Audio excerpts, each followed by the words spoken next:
Hello you guys and welcome back to my YouTube channel. If you're new to my channel, I go by the name of Ramz. If you're returning, man, thank you for the love, thank you for the support, man. It's been a long ride. We're literally almost on 2,000 subscribers and I felt like, you know what, you are just honoring people that are honoring you, and you know, the least that you can at least do, just upload a video every 2 weeks or monthly, you know. And with that being said, welcome to Law and Personal Development.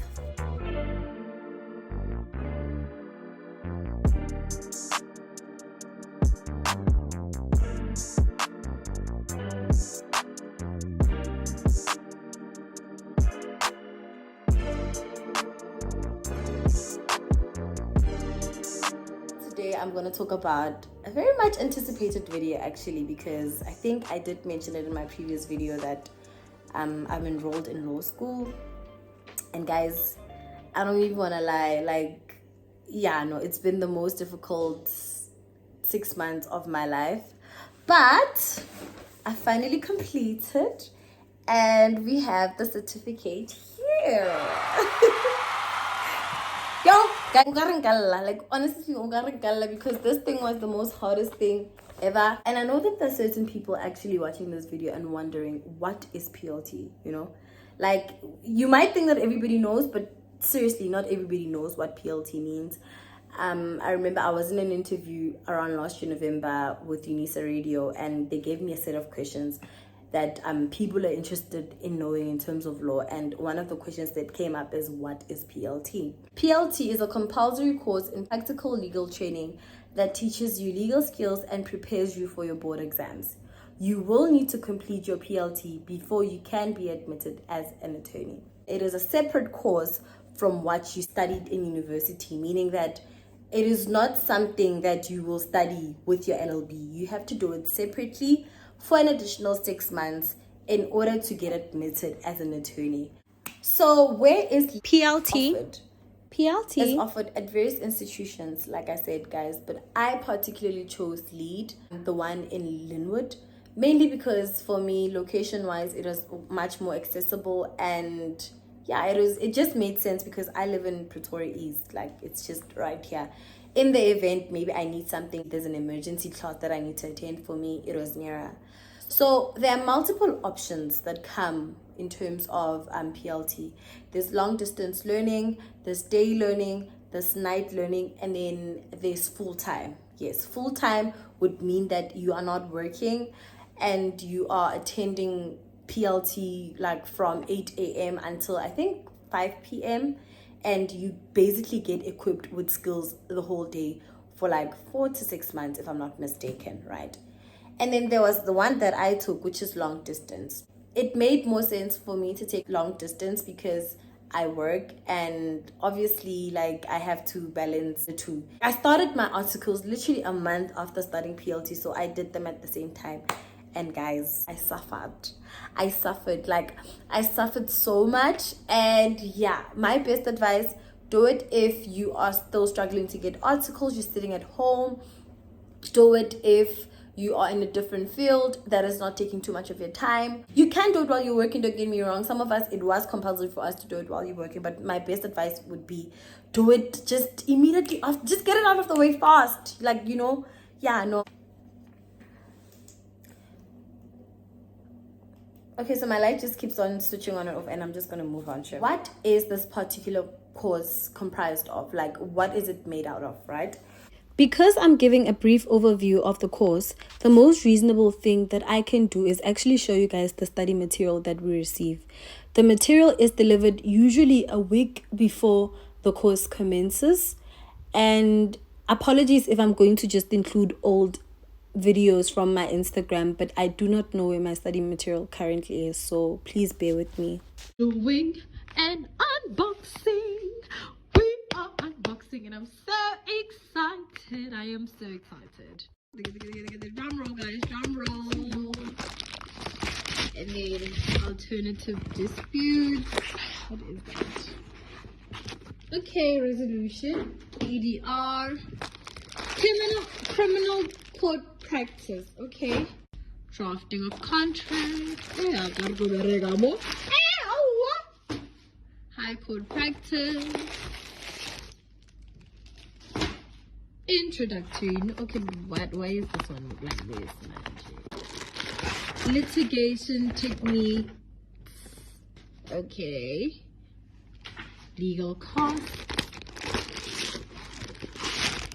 Legal practitioners accounts management. Drafting of contract.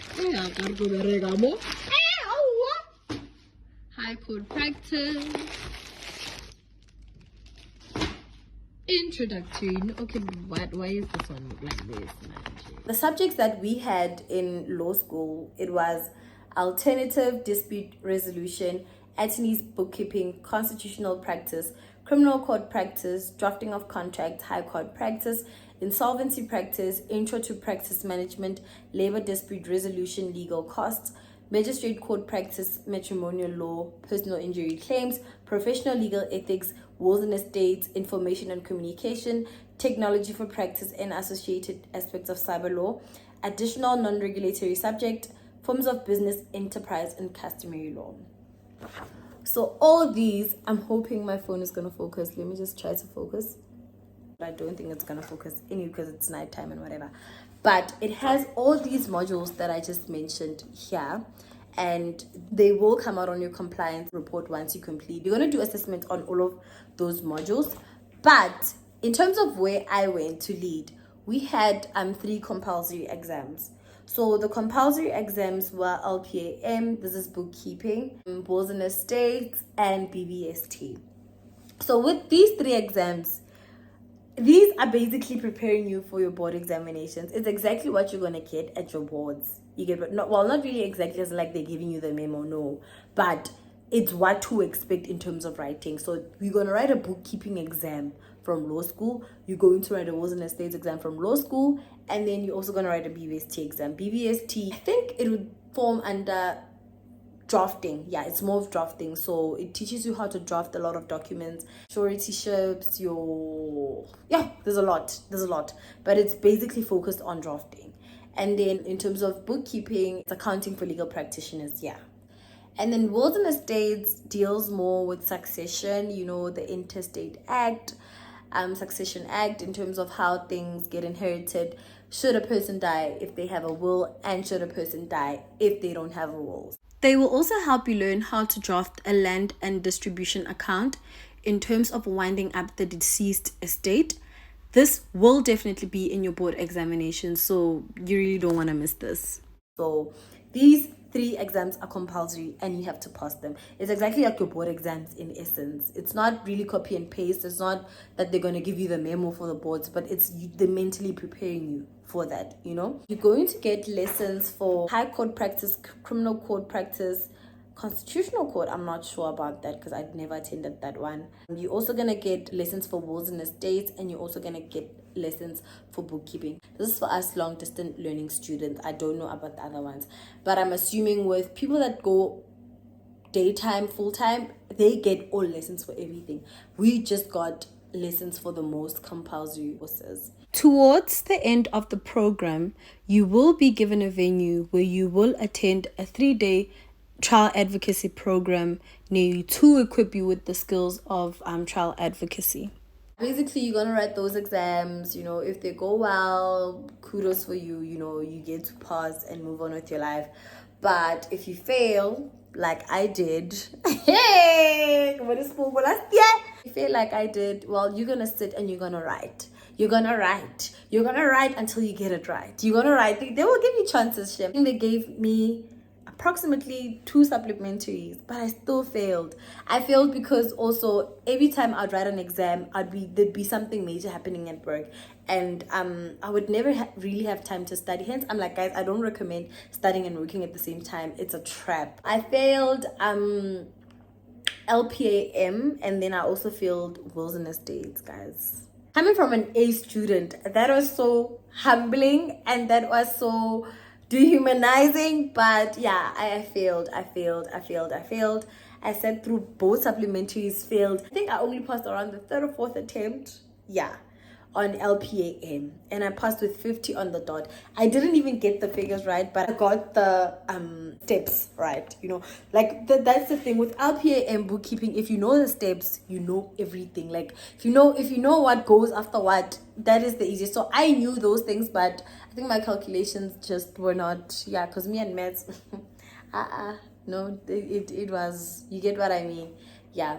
And in terms of wills, I just think with wills I was not studying enough. Like wills wasn't horrible because I remember the first time I wrote it, I failed it sharp. The second time I studied it, but I started that exam late, an hour before it closing, and I've got like 24, was it 25 or 24? Honamu, wawan. And then the next time I got like 64. So with wills, honestly, it was just a matter of me not studying and taking things for granted.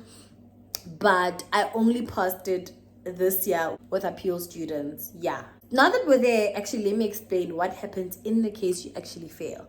Let's go to my next point. If, let's say, for instance, you were failing, like religiously failing, you know, and you never got the opportunity to actually pass anything last year, usually they create an appeal for students like that. So with me, I passed LPAM last year, but I failed wills and estates. So I didn't mount to an appeal student because I had passed 2 of my compulsory exams and my assessments and stuff and just failed one. So I'm not an appeal student, you know. An appeal student is a person who fails 2 or more exams. That is an appeal. So there's a procedure that you actually go through with the school where you have to appeal. You're gonna sit, I'm assuming you sit with a board, and then you send out a motion or something like that to just, you know, appeal that, can you kindly write? And yeah, they'll give you an opportunity. So with me, because I failed wills only, I got the opportunity to write again. Never applied for anything else. It was just that I just had to pass that exam, and thank God I finally passed that exam 2 weeks ago. And yeah, no, I felt like crying. I felt like, you know, throwing a passion stuff, because, you know, it was very, very, very, very hectic. How can I forget this point? How much is law school? You know, ne? Law school is one of those things where I feel like it's really one of those things that are holding a lot of people back, because not a lot of people can afford, you know, law school, guys. Law school is so expensive. Like I keep saying that if you want to become a lawyer, becoming a lawyer is so expensive because you're spending so much money. You're always spending so much money, like, honestly. So in terms of the full course, right, this is for people that are non candidate attorneys and who are just, you know, coming fresh from school, or who are just working, you know, and decide that they want to do law school. I think the current cost is, let me just check on my laptop. Hold on. PLT lead price. Okay. Yo! Currently, when I enrolled last year, it was 17,400 and it was VAT included. But, and they want it now. When they want, no, ne? If you register, let's say in January, and your course starts in April, by April you need to have paid 18K. You need to start that course with all the money paid. Full. Complications. Currently it's 18,000 rand, 15% VAT included. And man, that's a hefty fee that I feel like really needs to be regulated, because not everybody is that privileged. And yeah, hey, like, not everybody's that privileged. I really think this course should be like 10K, you know. I understand the extensive training that goes into it, and I understand the effort, and the people that are doing this course are very qualified. But think about people from backgrounds that are not privileged. That's not fair, you know. Like, yo, that is not fair. And then there's another one which is for candidates. Let me just check it. Oh yeah, there's another one which is compulsory practical vocational training, which is PVT, and this one is for candidate attorneys, if I'm not mistaken. Let me read this one, because this one confuses me a bit, but it ranges between 5,500 to 6,720 right? And then it says that after a student obtains an LLB degree, one of the main requirements for admission as a legal practitioner is 2 years of service under a contract of articles of clerkship and attendance of course approved by Legal Practice Council LPC. The LSA's compulsory vocational training, which is made up of 2 modules, has been approved for this purpose, right? So yeah, I think who can attend this registered candidate legal practice during the terms of service under articles of clerkship, right? Yes. So this particular one is you can attend it if you are a candidate attorney, right? And you are registered for your articles of clerkship. So you can't just do it straight from varsity. You have to be registered as a candidate attorney in order to register for this one. And it's much cheaper. And it's much cheaper, and you have to complete 2 years, I think 2 full years in terms of this one. And yeah, another important thing that I forgot to mention in terms of the benefits of PLT, like full attendance, right, the one where you pay 18k 17k, is that it reduces your articles to a year, of which that is God's gospel. That is a blessing, guys. Like, wow. You know, I understand that it's expensive, but when it gets to that point, I understand. So usually candidate attorneys, we serve articles for approximately 2 years, right? Like a normal contract states that you can write you can serve your articles for 2 years and stuff. So if you have a PLT certificate, this certificate, guys, you see, that's why I fought so hard. That's why I was fighting for my life. If you have this particular certificate, you can reduce your articles to 1 year, meaning that instead of you serving 2 years, you will only serve a year of your articles, right? And this certificate, although it was 6 months of attendance, is a year of articles. Do you get me? Like, do you get the convenience of it? Serving articles for 2 years is traumatic, you know, and not everybody has the heart to serve articles for 2 years. It's really, really traumatic. And you know, it can also help you like venture into other careers if you're interested very early, and leave law if you want to. So that is truly the benefit of the certificate. Another important benefit of the certificate is that you can write your board examinations exactly 6 months after completing this certificate. So instead of you serving 6 months of articles, you get to write your board exams if you have the certificate. Another important benefit with this certificate is that if you have served 1 year of articles and you have the certificate, you can write your board exams, pass them, and also apply for condonation and get admitted earlier. That is the biggest benefit of the certificate. Now that we have everything covered, I don't think I missed anything. If I did, well, yeah, I tried my level best. I'm tired. I have to sleep. I have work in the morning. But yeah, I hope you guys enjoyed my YouTube video, and I hope you guys will subscribe to my channel, and I'll see you in my next video.